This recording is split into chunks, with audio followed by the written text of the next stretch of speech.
Bonjour à tous et bienvenue sur le podcast « Et si on allait au théâtre ce soir ?» Je suis Sacha et je suis passionnée de théâtre et spectacle en tout genre.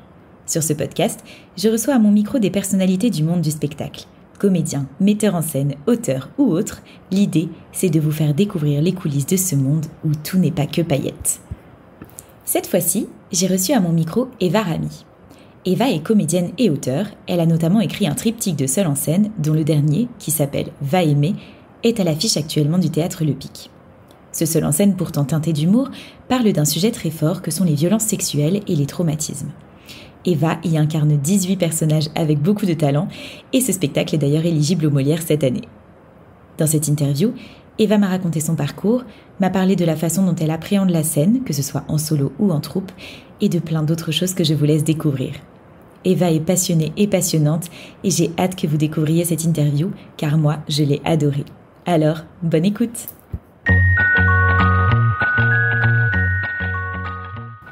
Bonjour Eva. Coucou. Merci d'avoir accepté cette interview. Merci à toi. Est-ce que tu peux te présenter pour nos auditeurs, s'il te plaît ? Eh bien, je m'appelle Eva Ramy et je suis comédienne. Est-ce que tu peux nous raconter ton parcours ? Bien sûr. Alors, je ne sais pas trop par quoi commencer. Moi, j'ai commencé... j'ai toujours eu le théâtre, je crois, un peu dans les veines, là, dans les tripes, parce que toute petite, j'avais un amour vraiment très fort pour Élie Kakou. Très jeune, j'ai des souvenirs de ma mère qui me filmait à 6 ans dans le salon en train d'imiter ses sketchs. Donc il y avait quelque chose, il y avait une petite flamme qui était déjà là. Mais comme j'habitais dans un petit village de l'arrière-pays niçois, c'était compliqué pour prendre des cours de théâtre. Et quand mon père a changé de travail et qu'il est devenu conseiller pédagogique, on s'est rapproché du centre-ville et là j'ai pu reprendre des cours de théâtre. J'étais attirée d'abord par le café-théâtre, vraiment, plus par du stand-up. Et très vite, c'est pareil, j'ai eu la sensation de me dire que j'avais envie d'une formation plus costaud, plus classique aussi, et qui n'était pas principalement basée sur l'humour. Donc avec un copain qui y était déjà, j'ai passé le concours du Conservatoire de Nice, j'ai été prise et au bout de ces 3 ans d'école, les copains ont commencé à penser au concours, tu vois, des écoles supérieures un peu partout en France. Donc j'ai suivi le mood, je les ai suivis, moi je suis très attachée, je suis très famille, très cocon, donc je l'ai fait presque dans un élan de suivre les copains, quoi. Et j'ai eu les SAD à Paris. Et j'ai fait 3 ans de cette école et très vite j'ai commencé à travailler en sortant de cette école. J'ai commencé à faire, je travaillais déjà avec des copines de ma classe qui avaient la compagnie Maelstrom. On a monté un spectacle qui s'appelait Christinelle, c'était inspiré du mythe de Médée à partir d'un fait divers. Et en même temps j'ai commencé à travailler très vite avec un de mes professeurs, Christophe Paty, qui m'a fait passer une audition avec Mario Gonzalez pour un spectacle de masques. Et avec ce monsieur, j'ai fait 2 spectacles, un Tartuffe masqué et après un autre spectacle qui s'appelait Don Juan et les clowns, qui plus tard a été récupéré ensuite et retravaillé sous le regard d'Irina Brook. Et en fait, en même temps, je travaille avec mes potes du Conservatoire de Nice. J'ai toujours fait des allers-retours entre plusieurs choses en fait, qui n'avaient pas forcément, ça reste le métier de comédienne, mais en même temps avec plusieurs choses, avec un peu de masque, un peu de clown. En même temps, je travaille avec mes potes aussi du Conservatoire de Nice, parce qu'on s'entendait trop bien et parce que j'avais mon pote Félicien Chauveau aussi qui faisait plein d'adaptations de pièces de théâtre, donc j'ai travaillé avec eux. Et quand je suis sortie de l'ESSAD, je commençais à travailler, mais je sentais que j'avais encore envie d'être formée. Je sentais que j'avais cette chose-là, je me sentais, moi en plus c'est bête, mais peut-être le petit complexe de la provinciale qui quitte Nice pour aller à Paris, je me sentais que j'avais encore une envie d'être formée, encore une envie de rencontrer des gens. Et j'ai passé le concours du Conservatoire national de Paris. Et je suis rentrée dans cette école-là et il y avait un spectacle à mener à bien, un projet à mener à bien. Et je me suis dit, c'est super, c'est l'occasion de faire enfin peut-être ce seul en scène que je rêvais de faire, sûrement inspiré d'Élie Kakou, bien sûr, qui n'est jamais loin. Et j'ai commencé à écrire et je me suis rendu compte en écrivant que ça n'allait pas être que drôle. C'est-à-dire que le stand-up, c'est quand même une discipline particulière où c'est de la rythmique, c'est vraiment, c'est de la musique, quoi. Et il y a vraiment un truc d'humour qui prend le pas sur tout. Et je me rendais compte que dans mon écriture, il y avait pas que de l'humour. Il y avait un besoin aussi, comme est la vie, hein, de naviguer entre le poétique et le drôle, et de jouer, de naviguer entre ces diverses émotions. Et donc c'est comme ça que j'ai écrit le premier, qui s'appelait Vol, mais qui est venu aussi d'une envie peut-être de m'écrire aussi ce qu'on ne me donnait pas l'opportunité de faire. Je me suis dit là, en fait, si tu attends que le téléphone sonne, ça va pas le faire, il sonnera pas. Tu connais pas grand monde sur Paris, donc vas-y, offre-toi ce luxe-là. Ma grand-mère étant partie en 2013, ça a été un élément déclencheur, je pense, dans mon écriture. J'avais une envie qu'elle m'accompagne, j'avais envie qu'elle soit avec moi. Et comme j'avais aussi le masque et le clown en moi, et ce plaisir de changer de voix, ce plaisir de changer de corps, de genre, d'âge, eh bien, je sais que j'avais pas forcément un masque sur scène, mais je sais que j'avais cette patte-là avec moi, quoi, cette envie de me transformer. Et donc le premier seul en scène est sorti comme ça, il s'appelait Vol, il y avait principalement la grand-mère, la mère et la fille, donc la thématique de la transmission. C'est vraiment une thématique qui m'obsède, ce qu'on se transmet voilà, de génération en génération, ces espèces de gros bagages, et qu'est-ce qu'on garde en fait de cette chose-là, qu'est-ce qu'on jette, qu'est-ce qu'on se rend compte aussi de ce qu'on continue à se porter là, et qu'est-ce qu'on en fait de cette chose-là. Et puis voilà, puis ensuite il y a eu Tais-toi.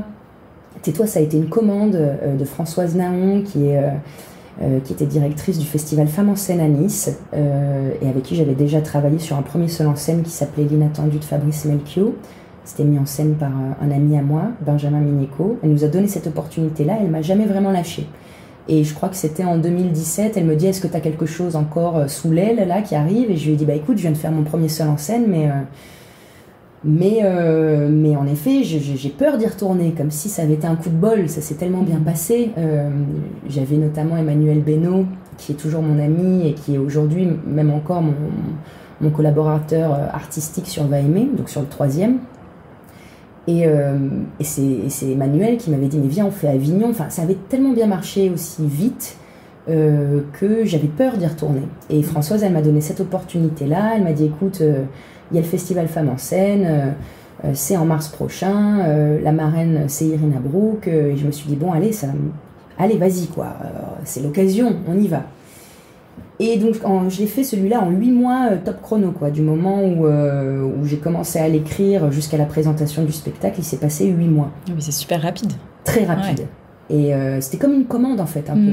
Et là j'avais envie de mettre à l'honneur toujours la transmission, mais c'était un hommage aussi à ma formation, en fait, vraiment de comment le théâtre est rentré dans ma vie, comment on quitte ce cocon-là pour prendre son envol aussi, les premiers obstacles, les premiers échecs, et avec ce titre aussi, Tais-toi, qui est un peu cette injonction-là contradictoire, puisqu'il s'écrit T'-E-S-T-O-I, mais cette injonction entre le fait de être soi tout en aussi se taisant, puis tout ce qu'on nous envoie aussi en fait, et ces barrières qu'on nous met et comment on doit se construire malgré tout ça, avec ou sans les autres.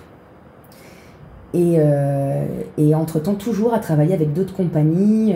J'ai travaillé avec la compagnie Nova aussi sur des spectacles engagés. Margot, je l'ai rencontrée, Margot Eskenazi, au Conservatoire national de Paris. C'est venu d'un remplacement, elle avait une comédienne qui l'avait lâchée une semaine avant. Je suis partie avec elle et depuis j'ai fait au moins 4 spectacles avec cette femme, avec, j'allais dire ce bulldozer, parce que c'est un bélier qu'elle trace et qu'elle est incroyable et que j'adore travailler avec cette femme. Et Va Aimer, lui, il est arrivé pendant le confinement, et je me suis dit tiens, là si je retourne sur scène, il faut que ça ait vraiment du sens avec quoi je reviens là. Si on revient, si le monde repart, parce qu'il y a eu un moment quand même où on ne savait plus, et voilà, donc Va Aimer, il est venu de cet instant-là, de ce moment-là. Il est venu aussi avec des années de travail dans les pattes, d'expérience, de thérapie, de plein de choses. Et à côté de ça, toujours comme je te disais, avec les collectifs, j'ai travaillé avec Olivier Py dans un spectacle qui s'appelle Ma jeunesse exaltée. Ça a été une expérience de dingue. Ça a reculé aussi la sortie de Va aimer, mais parce que je sentais qu'il fallait que je prenne cette chose-là et que j'avais trop envie de travailler avec ce monsieur.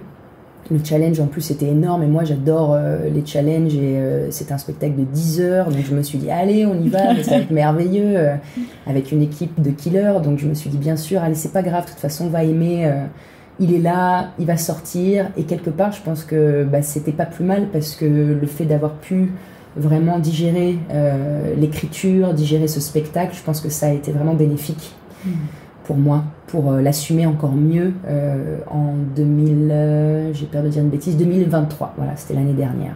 Ça va faire quasiment un an en fait que j'ai joué la première de ce spectacle-là. Et à côté de ça, écoute, voilà, des premières expériences aussi au cinéma qui arrivent là de plus en plus, et ça c'est très joyeux aussi parce que c'est encore une autre corde de cet instrument là qu'on cultive, et je trouve que tout se complète, enfin tout sert à l'un et sert à l'autre aussi. Donc écoute, voilà, grosso merdo, je crois que si tu me demandais mon parcours, c'est ça que je dirais là. C'est déjà pas mal. Ouais. Et du coup, donc tu joues à la fois dans des pièces où vous êtes une troupe et à la fois dans des seuls en scène que tu as écrits. Est-ce que tu appréhendes ça différemment, le fait de jouer en troupe et le fait de jouer toute seule ? Bien sûr. Quand je joue en troupe, je me sens plus forte, je me sens accompagnée, c'est plus léger. Il y a des fois où tu vas arriver, tu es un peu fatigué, puis en fait, le fait que tu aies d'autres personnes avec toi, tu sais que tu peux te reposer aussi sur eux.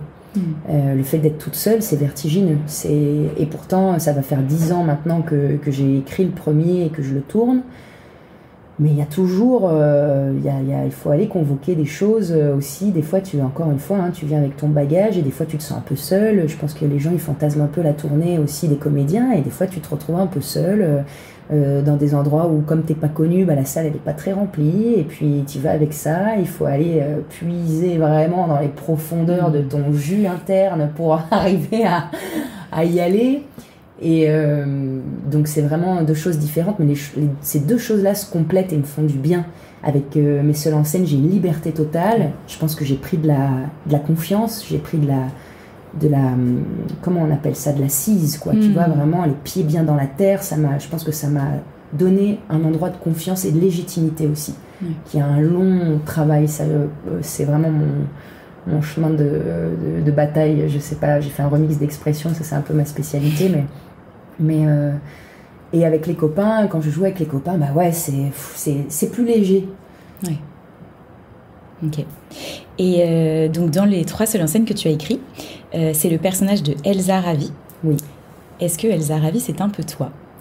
Eh bien, moi j'aime bien dire que c'est mon avatar scénique, parce qu'évidemment c'est une part de moi, ça c'est sûr. Et puis je pense que toutes les personnes qui écrivent à partir d'elles aussi. Donc même si ce n'est pas mon prénom, même si... et puis j'ai choisi en fait de faire aussi une Elsa, vraiment il y a une histoire de parcours initiatique, vraiment. Elle est là dans les 3, dans Tais-toi justement, elle parle pas trop, elle se fait aussi beaucoup bouffer par l'environnement, on va dire plus professionnel. Et même dans le 3e, elle commence un peu il y a un rapport aussi frontal, je joue entre des scènes de fiction, il y a plein de personnages, il y en a 18 là dans Va aimer, et des moments où je m'adresse aussi au public. Mais c'est pas vraiment moi, c'est inspiré de moi, mais c'est pas vraiment moi. Il y a une part de réel et une part de fictif. Exactement. Ouais. Donc justement, on va parler de Va aimer, que tu joues en ce moment au Théâtre Le Pic. Est-ce que tu peux nous parler un peu de ce spectacle ? Alors ce spectacle, en fait c'est un petit peu, c'est pas la suite de Vol ou de Tais-toi, c'est comme si c'était un peu une autre facette, comme si c'était une histoire en parallèle de Tais-toi ou de Vol, comme si on voyait un autre versant de l'histoire ou d'un point de vue ou de quelque chose qui serait justement caché. Et ce 3e seul en scène, je suis toujours attachée à ce qui est de l'humour. Ça c'est important pour moi, je trouve que pour faire passer des messages aussi forts, ça me permet déjà de m'amuser, ça me permet de mettre de la distance et ça me permet d'embarquer les gens aussi avec moi et de les prendre aussi par la main pour aller faire passer des choses après plus profondes. On va dire que ce 3e, il y a des moments très drôles et il y a des thématiques, on va dire, je pense, plus engagées. Mais c'est comme si là j'ai repris il n'y a pas longtemps Vol et tais-toi et Va aimer dans la foulée, et je me suis dit waouh, c'est fou comme en fait même dans l'écriture il y a l'inconscient, il est ouf, parce que il y a des clés en fait dans Vol et dans tais-toi que révèle, je pense, Va aimer.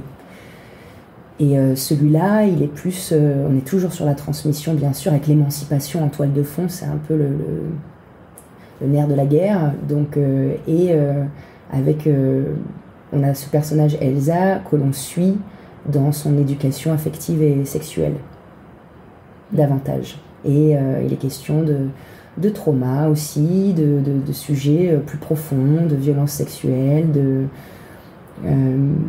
c'est plus, j'y aborde aussi la question de l'inceste aussi, mais c'est-à-dire que j'en parle jamais dedans vraiment clairement, c'est-à-dire que j'essaye je dis pas les mots crûment, le but vraiment c'est enfin il n'y a pas de but, hein, mais en tout cas c'était important pour moi que ce spectacle-là, les gens en sortent avec une envie de vivre, quoi. C'est vraiment ça, quoi. C'est une ode à la féminité, une ode à la liberté, et j'ai envie que ce soit ça qui sorte principalement, et que ce soit un spectacle autant pour les hommes, pour les femmes, pour les jeunes, pour les personnes un peu plus âgées. C'est vraiment moi c'est vraiment ça que j'aime faire un spectacle le plus qui rassemble aussi, et qui soit pas pour une élite, ou qui soit pas. Donc ce spectacle-là, c'est un peu je suis fière aussi de ce chemin-là, et parce que je sens en plus il m'aide, mais qu'il aide aussi beaucoup d'autres personnes, et ça c'est merveilleux. J'ai des retours hyper forts d'hommes, de femmes qui m'écrivent, et je me sens à un endroit, à ma petite échelle, j'ai l'impression de servir à quelque chose. Et ça c'est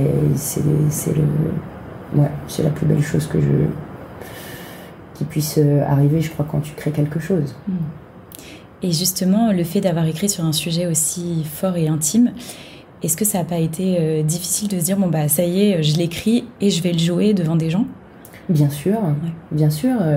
Même si, encore une fois, comme on le disait tout à l'heure, il y a une part de fiction aussi, c'est-à-dire que je suis vraiment pas dans une sorte de réalité concrète des événements, vraiment mot pour mot, dans la réalité de la chronologie des choses. Oui, c'est pas une psychothérapie. Non, voilà, c'est-à-dire que le travail a été fait, ça déjà en amont, pour que aussi ça soit digeste, pour que les gens puissent le recevoir, et pour des questions de cohérence dramaturgique. Des fois, un personnage est vraiment le combo de plein d'autres personnages. Voilà. Et justement, en parlant de personnages, tu en incarnes 18 dans ce spectacle. Donc c'est énorme, sachant que, pour avoir évidemment vu le spectacle, on voit vraiment la différence entre les différents personnages. Est-ce que tu as un petit secret pour passer d'un personnage à l'autre comme ça aussi rapidement ? Franchement, c'est de refaire et de refaire et de refaire. Mais vraiment, tu vois, il y a vraiment, moi en tout cas, c'est ça mon secret. C'est juste de refaire, je le bosse comme une chorégraphie, comme une danse. Et au bout d'un moment, il y a la mémoire corporelle qui intervient. C'est ça qui est fou en fait dans la répétition. C'est plus tu fais, et plus au bout d'un moment, rien que de lever le bras, ou de, par exemple, je fais un personnage qui est inspiré de ma mère, qui n'est pas ma mère, mais qui est inspiré d'elle. Ma mère dans la vie, c'est une sportive, elle est simple, elle est fraîche, et elle est souriante, elle est lumineuse, et dans ce spectacle-là, elle a quelque chose de très... c'est comme de l'eau, quoi. Elle est très fragile, elle pleure, elle rit, elle est bourgeoise, elle fume clope sur clope, et du coup, en fait, je sais que maintenant, là, quand je lève la main et que je mets mes deux petits doigts en forme de clope, là, comme si j'en tenais une, bah, y a la voix qui vient tout de suite. C'est comme si le circuit de la voix, il reconnaissait le mouvement qui lui-même du coup va donner une information et arrive tout de suite à ce que ça se transforme. Mais parce que je pense que j'ai un plaisir aussi déjà de base et depuis toute petite à changer de voix. Donc ça, après, ça se bosse. Franchement, c'est un instrument, c'est pas un instrument visible, mais je le travaille vraiment, cet instrument-là. Et comment tu as travaillé, puisque du coup tu l'as écrit, tu joues, et au niveau de la mise en scène, c'est toi aussi ? Oui.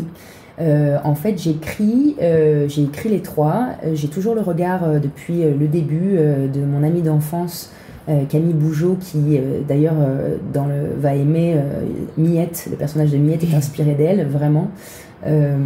Et donc du coup, ça c'est sûr que Mince, je me rappelle plus ta question. C'est comment tu t'entoures pour monter ce seul en scène, puisque tu es seule sur scène. Exactement. Donc Camille, elle est là depuis le début. Je sais que là, pour les premiers, en effet, j'avais un metteur en scène qui a été un de mes professeurs. Mais là, dans le troisième, là, c'est moi qui mets en scène et j'ai 2 collaborateurs artistiques qui sont arrivés vraiment... Il y a Alice Carré qui est co-auteure, enfin qui est metteuse en scène et autrice aussi là, des spectacles que j'ai joué notamment avec Margot Eskenazi. J'ai travaillé, je pense, à peu près une semaine avec elle. Et Emmanuel Beno, voilà, qui était là sur Vol, qui était là sur Tais-toi, qui est là aussi depuis le début, qui est arrivé les 3 derniers jours avant la première et qui continue, les 2 continuent à venir de temps en temps pour me donner un regard et m'aider. Mais comme c'est le troisième, celui-là, je sentais où je voulais aller. Ouais. J'avais déjà développé une forme de patte, on va dire. Dans Tais-toi, c'est pareil, il y a énormément de personnages aussi. Ils doivent être au nombre de 18 à peu près aussi, une vingtaine à peu près. Donc je savais un petit peu, là je savais, et ça fait partie du processus aussi. Je crois que comme il est question d'émancipation, il y avait un besoin de prendre ça aussi en main. Un peu seul, entouré, mais ça. Au fond seul quand même. Avec toujours le même créateur lumière, qui est Luc Chiari, qui est là depuis le début aussi. Et voilà, et j'aime bien m'entourer aussi de personnes qui sont un petit peu aussi comme une sorte de famille, ou avec des gens avec qui je me sens en confiance, avec qui je me sens bien. Et dans ce troisième aussi, là, il y a la musique aussi qui est créée par Fils de Flûte, et qui m'accompagne vraiment. Ça fait longtemps que je voulais travailler avec lui, et je suis trop heureuse aussi J'avais une envie de chanter très très forte. Au début même dans Va aimer, il y avait à peu près 5 chansons, et je me suis dit, bon, tu te calmes entre ton désir, ton plaisir et la nécessité, et comment ça a de la cohérence en fait que ça intervienne. Et je me suis dit, attends, bon, ça soit tu feras un album plus tard, soit ce sera un spectacle musical plus tard, mais là en tout cas il fallait que ça ait du sens. Et je me suis dit non, il en faut moins, il faut que ça intervienne à tel moment. Donc en fait je suis pas vraiment toute seule, j'écris, ça vient de moi, ça c'est sûr, et ensuite les regards sont indispensables. Et justement sur scène tu es quand même toute seule. Comment est-ce que tu arrives à te réinventer chaque soir? Parce que quand on a la troupe en face, on dépend aussi des réactions des autres et de la manière dont ils disent leurs répliques. Mais là, vu que tu es toute seule, est-ce que tu arrives quand même à changer, sans changer complètement le spectacle, mais à te réinventer? Eh bien, je m'appuie vraiment des gens et de l'énergie que je ressens.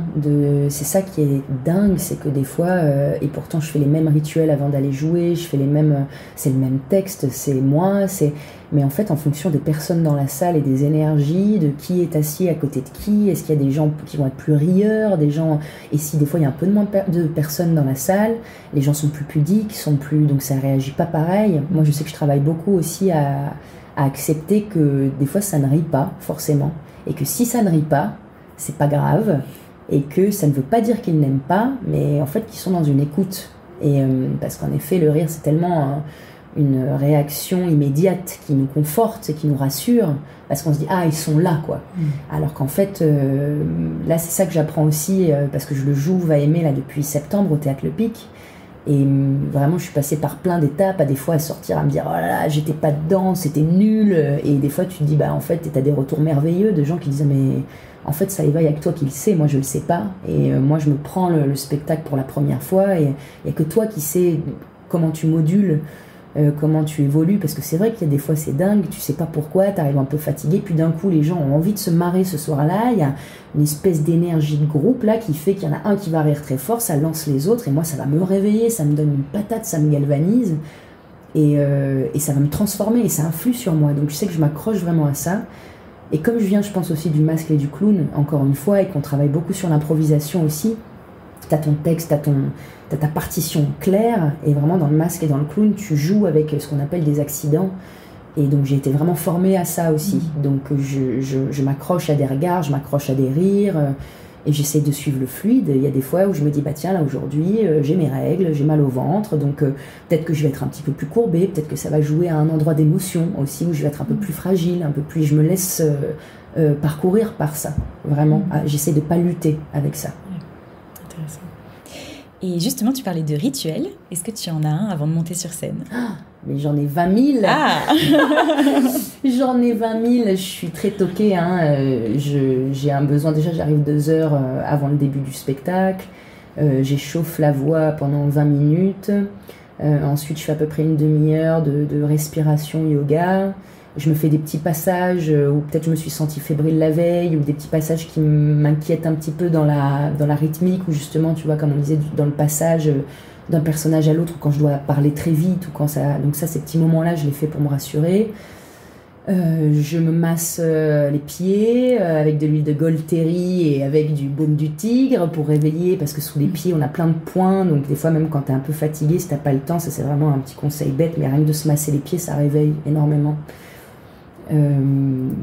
Et voilà, ouais, et donc ouais, j'ai ces petits rituels-là, je fais même des sortes de prières, j'en appelle à mes morts qu'ils me protègent, à mes guides qui m'accompagnent pour aller, parce que c'est comme un match de tennis en fait, tous les soirs. Et comme le tennis, c'est un sport que j'ai fait pendant longtemps, et que c'est un sport quand même, sauf quand tu fais des doubles où tu es seul, donc je me prépare comme une sportive en fait, vraiment. Je fais des exercices même de visualisation, qu'on pourrait apparenter une forme d'auto-hypnose, tu vois, où je me dis, allez, là je prends l'énergie du sol, tout ce dont j'ai pas besoin, je le recrache dans la terre. Enfin, j'ai besoin, en fait, c'est tellement absurde des fois de te dire pourquoi ça marche pas, qu'en fait, tu essayes de te raccrocher à tout ce que tu peux, et même à l'invisible. Et tu as fait plusieurs fois le Festival d'Avignon, notamment l'année dernière avec Va Aimer, mais tu l'as fait avec les autres spectacles. Comment ça se passe pour toi un festival? C'est pareil, là on est sur du marathon, on est sur une course de fond, vraiment, je le prépare, je sais que moi je suis une grande fêtarde aussi, mais c'est des périodes où voilà, je vais pas picoler, je vais pas fumer, j'essaie de me coucher tôt, de bien manger, je l'envisage vraiment comme une sorte de championnat qui va durer pendant très longtemps, surtout pour tous ceux qui font Avignon savent vraiment qu'à partir du 20 juillet, il faut mettre le dernier coup de bourre, et on est tous épuisés parce qu'il fait chaud, parce qu'il y a, je crois que bientôt là on en est, j'ai peur de dire une bêtise, mais on a dépassé les 2000 spectacles par jour, donc on est plein. En même temps, c'est à la fois une force parce que t'es heureux de retrouver tes copains, et en même temps, moi je sais que c'est pas du tout le moment où je profite, quoi. Je suis stressage en fait. Alors que la tentation est partout, d'aller boire un petit verre, un petit pacalo, mais je sais que je suis hyper sage et je l'envisage vraiment comme une sportive de haut niveau. La tennisman qui parle. Ouais. Et alors, est-ce que tu as de prochains projets dont tu voudrais nous parler? Eh bien, écoute, prochainement, le 24 avril, va sortir le film N'avoue jamais d'Ivan Calberac, dans lequel je joue la petite amie de Joséphine Demeaux. C'est avec André Dussolier et avec Sabine Azema, donc j'étais trop contente de faire ce film-là, qui est vraiment... en plus, c'est dans autre chose, et c'est ce que je te disais, c'est que ça me nourrit, parce que d'un coup, là, c'est plus quelque chose d'humoristique aussi, qui m'a fait beaucoup de bien. Donc ça, j'étais trop contente de le faire, ça sort bientôt. Et là, en avril, je vais enchaîner entre le Théâtre Le Pic et aussi un film de Antonin Perret-Jacot, et voilà, qui s'appelle, pour l'instant, je ne sais pas si le titre va changer, mais qui s'appelle Va des rétros, où je vais jouer une chasseuse de vampires. Donc ouais. Donc je suis ravie, je suis trop contente, et c'est ça qui, pour l'instant, m'attend. Et au mois de juillet, je ferai 2 exceptionnels de Va Aimer à la Scala, le 8 et le 15. À Avignon. À Avignon. Lors de ce fameux festival. Donc là, ça va être 2 dates, j'ai envie de dire que ça va être vraiment tranquillou. Tu pourras boire des pacalos, du coup? Je pourrai boire des pacalos. Et puis à partir de la rentrée, on va partir sur une tournée de Va Aimer. Génial. Et est-ce que tu as une anecdote de scène particulièrement marquante à nous raconter? J'en ai plein. Ah!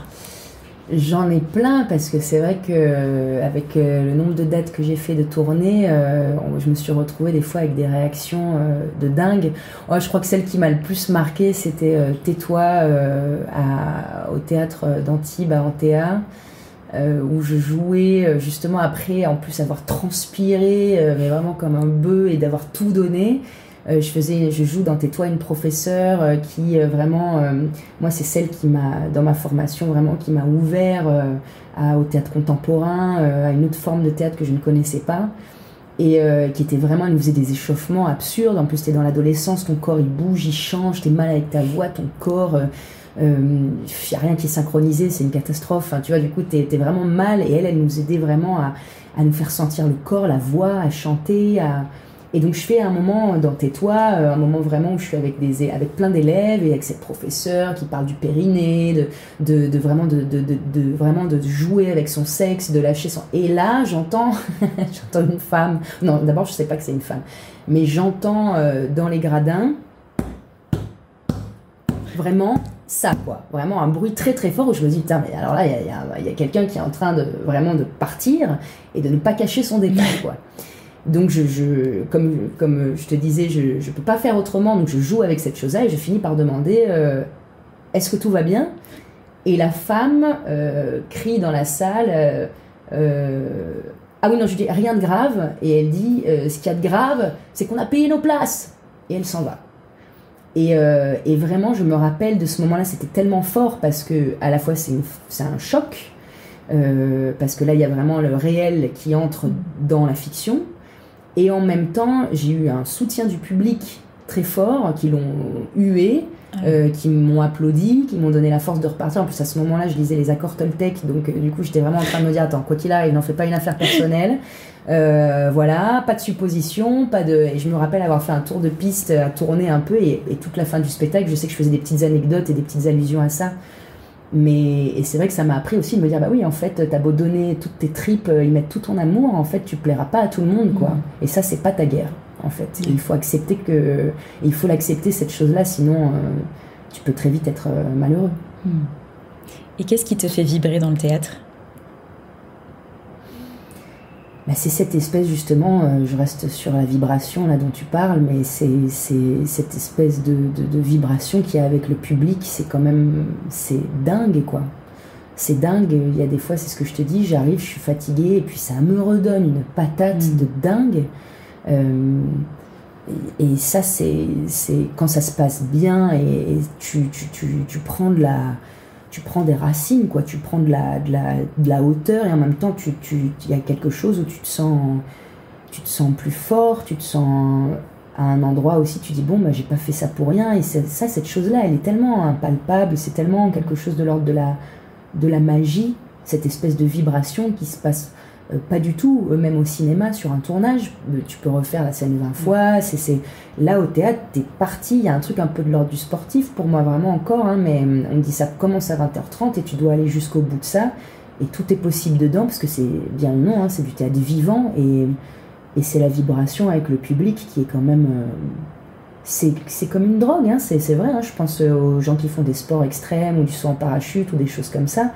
C'est autant, des fois j'ai pas envie d'y aller, autant après quand j'y suis, je me dis waouh, et quand ça se passe bien, et que tu sens en plus que les gens en plus te renvoient, tu vois les regards, tu vois que t'es écouté, c'est quand même, c'est incroyable, parce que c'est pas normal d'être seul face à des fois 150, 200 personnes, tu te prends tous ces regards, tous ces yeux vers toi, ça envoie des trucs, et toi tu les reçois, et donc ça circule, et cette chose-là, elle est unique, et je pense que là, dans le monde dans lequel on est, hyper technologique et tout, je me dis ça, on nous l'enlèvera pas. Ça restera vivant. Le théâtre, il existait depuis le début, et il existera, je pense, je l'espère, jusqu'à la fin. Quoi qu'il arrive, on sera encore en train de se raconter des histoires autour d'un feu, ou avec ce qu'on pourra faire pour avoir de la lumière, mais je me dis, ça existera toujours. Il suffit d'avoir deux personnes, il y en a une qui parle, ou qui raconte, ou qui danse, ou qui chante, ou peu importe ce qu'elle fait, et une autre personne qui écoute, et il se passe quelque chose, quoi. Et est-ce que tu vas aussi au théâtre ? Oh oui, ouais. Dès que je peux, j'y vais, et vraiment parce que c'est de la nourriture, parce que c'est un bonheur, et parce qu'en plus je pense souvent, en plus quand je vais voir des copains, je me dis ouais, je pense à eux, il y a une identification très forte, je me dis oh là ils doivent être là, ils sont en train de se préparer, enfin il y a quelque chose qui me fait vachement de bien, et c'est de la nourriture, c'est merveilleux, et même des fois si t'aimes un peu moins un spectacle, tu apprends toujours quelque chose. Et est-ce que tu as un spectacle à nous recommander ? Et bien là, j'avais mes amis là, qui m'y ont arrêté. Là, ils jouaient, je les ai vus là, la semaine dernière. Ils jouaient au Lucernaire, le chapeau de paille, qui était joué avec la compagnie L'Éternel Été. Et là, en ce moment, qui joue... moi je conseille d'aller voir Niquer la fatalité d'Estelle Meyer. C'est une femme extraordinaire. Et il faut la voir sur scène, il faut aller voir son spectacle. C'est une femme qui fait vraiment du bien, je trouve, à ce monde de zinzin. Et elle est extraordinaire, elle chante, faut aller voir ce spectacle-là. Elle est très très forte et elle aborde justement aussi des thématiques de violence sexuelle aussi. Elle y joue aussi dedans, Gisèle Halimi. Enfin, il y a quelque chose où je m'identifie énormément aussi à elle. Il y a une sororité qui se met en place avec elle et je l'admire énormément. C'est vraiment c'est une femme extraordinaire. Merci pour la recommandation. Et merci pour cette interview. On peut te retrouver donc dans Va aimer au Théâtre Le Pic et également donc au Festival d'Avignon et en tournée l'année prochaine. Merci Eva. Merci à toi. Voilà, c'est la fin de cette interview. Si ce moment vous a plu, n'hésitez pas à mettre une note ou un commentaire sur ce podcast, à le partager autour de vous et à vous abonner bien sûr pour être au courant des prochains épisodes. Un grand merci pour votre écoute. Je vous dis à très très vite pour un prochain épisode du podcast Et si on allait au théâtre ce soir. Et n'oubliez pas de mettre du théâtre dans votre vie, parce que ça la rend plus jolie. Bye bye.